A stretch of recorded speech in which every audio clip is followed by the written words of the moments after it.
Mahfuzur Rahman. 5ই August এই ছেলেটা শেখ হাসিনা চলে যাওয়ার পর খুব উল্লাসিত ছিল, বেশ ব্যাপক উল্লাস উদযাপন করেছে।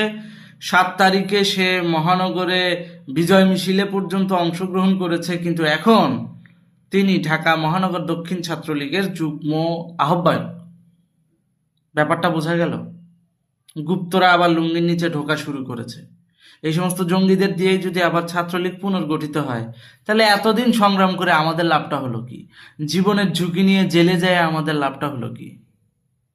কারো কিছু বলার আছে? বলার নাই। কমিটিতেই যদি রাখবেন ঢাকা মহানগর দক্ষিণে, এতদিন ধরে যারা সংগ্রাম করলো, এতদিন ধরে যারা আদর্শ চর্চা করলো, তাদের ভিতর থেকে কি কাউকে চোখে পড়ে নাই? নাকি তারা আপনাদেরকে তেল দিতে পারে না, আপনাদের সিন্ডিকেট মেনটেন করতে পারে না বলে তাদের কোনো যোগ্যতা নাই? কোনটা? লাল বদরকে ডাইকায় নেয়, যে কিনা গণভবন ভাঙচুরের সঙ্গে জড়িত, যে কিনা সরাসরি 5ই আগস্টে বিজয় মিছিলে উল্লাস করছে পতাকা নিয়ে, তাকে আপনারা কমিটিতে ঢুকাচ্ছেন।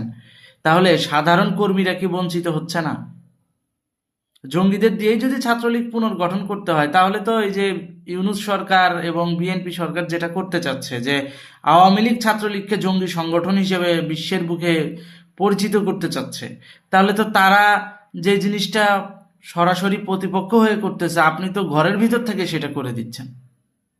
একটু ভেবে দেখেন তো।